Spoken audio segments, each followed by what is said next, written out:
Un silence étrange et une activité extraordinaire marquent la fin du siège. Les habitants sortent enfin des caves et découvrent une ville ravagée. Leur soulagement est teinté d'inquiétude et de questions. L'armistice va-t-il durer? Que vont-ils devenir? Au soir du 13 février, un frémissement extraordinaire parcourt toute la ville, d'autant plus perceptible qu'il surgit du milieu d'un silence parfait de la part des canons. Quelques cris de joie s'y mêlent.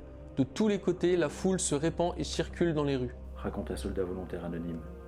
Le soldat François-Joseph Thiault s'apprête à se coucher lorsque, Tout à coup, je n'entends plus le canon.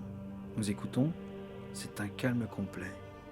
il court voir ce qu'il se passe et découvre Un monde fou, une vague humaine dans les rues. le maire, Édouard Mény, voit cette foule, heureuse et bruyante, se répandre dans tous les quartiers de la ville et les faubourgs. Bien des personnes sortent de leur cave à ce moment-là, pour la première fois depuis le commencement du siège. Elles parcourent avec avidité toutes les rues pour y voir, à l'aide des lanternes, les dégâts du bombardement. Le lendemain, la ville se réveille dans un silence inhabituel.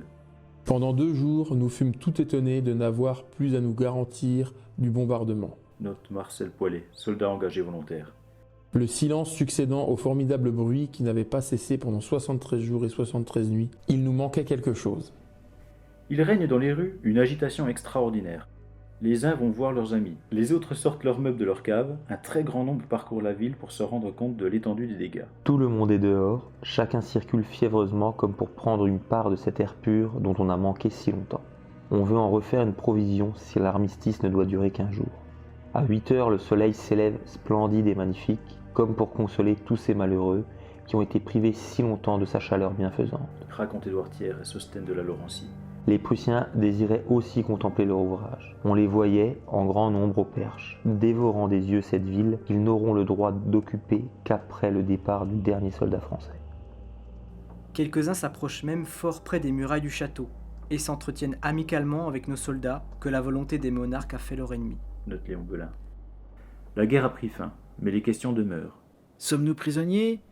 Belfort restera-t-il à la France? Se demande François-Joseph Thiault.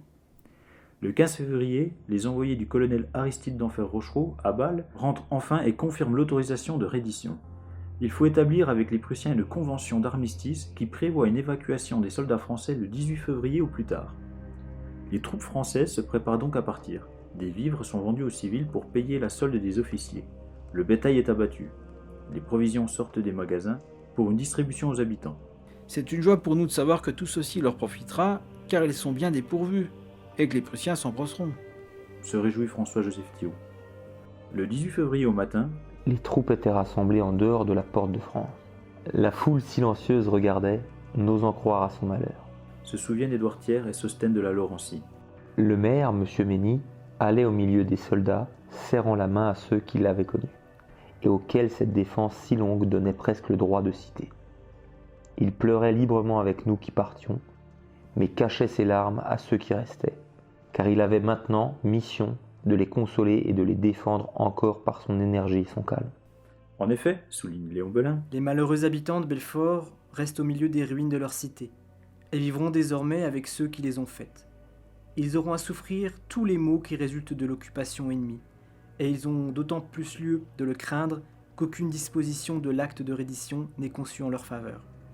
Et puis, douleur plus grande encore, sont-ils seulement certains de rester français. à 11h, le colonel Aristide d'Enfer-Rochereau quitte Belfort, avec la dernière colonne. Il a refusé les honneurs de la guerre, La garnison eut ainsi défilé devant les troupes prussiennes en armes. explique Léon Belin. Le gouverneur de Belfort n'accepta pas cette proposition.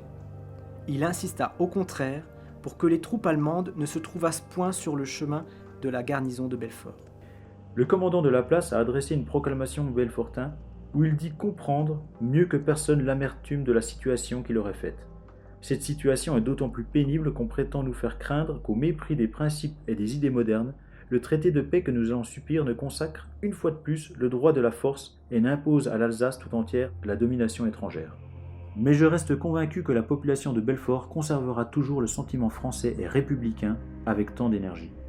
À midi, les troupes prussiennes entrent dans la ville par la porte de Brisac. À 3h, le canon se fait entendre au château, et l'ennemi, après une cérémonie religieuse, arbore sur la plateforme de la caserne le drapeau national de la Prusse, noir et blanc. Quelques instants après, une partie de l'armée assiégeante entre, musique en tête, et défilent sur la place d'armes devant le général de Tresco et son état-major. C'était la fin. Belfort la Glorieuse était occupée. Rapporte Édouard Mény. 5000 Prussiens prenaient violemment possession de nos casernes et de nos habitations à moitié effondrées. Nous avons eu au moins la consolation de constater, au milieu de notre immense douleur et des larmes de désespoir qui brûlaient nos yeux, qu'au moment de l'entrée de l'ennemi et de son défilé sur notre place publique, les fenêtres de toutes nos maisons mutilées étaient hermétiquement fermées et que pas un de nos braves citoyens n'a voulu être témoin du cortège du général de Tresco, à qui le gouvernement seul venait de nous rendre par suite des circonstances après un siège qui avait duré 103 jours.